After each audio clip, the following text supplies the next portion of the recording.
Really quick, I want to put out there that Disney does not own Alita Battle Angel. Disney has no power over Alita. Alita is completely owned. I mean, the movie adaptations and possible anime adaptations or whatever else belongs to James or Jim Cameron or James Cameron, whatever you want to call him. Disney has no power over Alita. I could find two sources that will confirm that. Just flat out confirm it. And one is from Forbes. This was put out yesterday on March 26th, and it says I have another one too. I'll show you. Let's see, right around. Let's see down here. Here we go. So while Cameron himself owns the film rights to the Alita saga, he, Lando, and company will still have to find a studio to distribute it, and Fox is now off the table because Disney owns Fox now. So they could always They could always take Alita to another studio to distribute it, or they could simply just do it themselves. I'm sure they could if they really wanted to. So they don't really need Disney at all. So Disney has no power or control over Alita. Second source is Polygon. This was put out February 13th. That was earlier this year, and this was the original place where I got the information from, or the place where I originally got the information from. So Yukito Kishiro sold the rights for Battle Angel to James Cameron in 1998, right after the success after the success of Titanic. The deal included rights to all adaptations, including anime. So James Cameron completely owns any adaptations of Alita, sold to him directly by the creator. Disney has no hand in it, which would explain, number one, why Alita was treated so badly by the critics. It did not receive the protection that Captain Marvel got at all. Alita was, like, for one, if you look at look up Alita first page you get negative reviews on the first page of search results. You don't get that with movies like Captain Marvel. Um, but beyond, I've already covered the bias against Alita in the past. So Alita, if Disney had owned Alita, they would have protected Alita, but they didn't own Alita. They knew that when they made the deal, when they got Fox, Alita was not going to be theirs.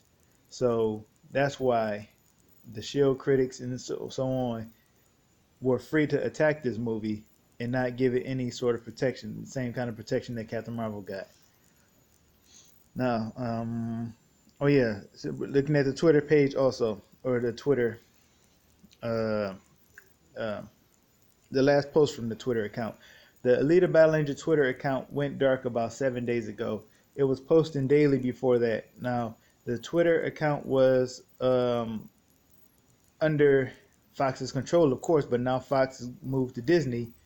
But neither Disney nor Fox has any control or power over Alita anymore. Therefore, none of them can manage the social media for Alita. This is confirmation that Disney has no power over Alita, because if Disney had power or control over Alita, first of all, they would have promoted it because it would have made them more money. But second of all, they will still be operating the Twitter page for Alita. But it's been a week, and since that deal first went through with Disney and Fox, we haven't heard a peep out of the Alita social media. Um, it's completely up to James Cameron now. It's completely um, it's all in his court. So we should be able to get a sequel, hopefully. For people saying that the movie isn't going to break even or that it's a bomb, the official um, from the Fox insiders said that the movie only needed to make 350 million worldwide to break even. Some other sources, which haven't been identified yet, from outside of Fox, said that the movie needed to make around 500 million to break even. Now, that's about even with a production budget of $170 million, uh, that's 500 million to break even is absolutely ridiculous. You know, even if you double the production cost, that would still only put it about 340 340 million, and Alita has passed that. But since the international box office takes such a huge cut off the from the total box office, you know, from the money made, then of course we would need much more than 350 million. So the number that we pretty much agreed upon, I think Odin was the one who first came up with this number, 430 million. Odin's movie blog. And yeah, a matter of fact, he is the first one who I've heard this number from. 430 million sounds like a nice number to cover, to completely break even at, even with the international box office cut.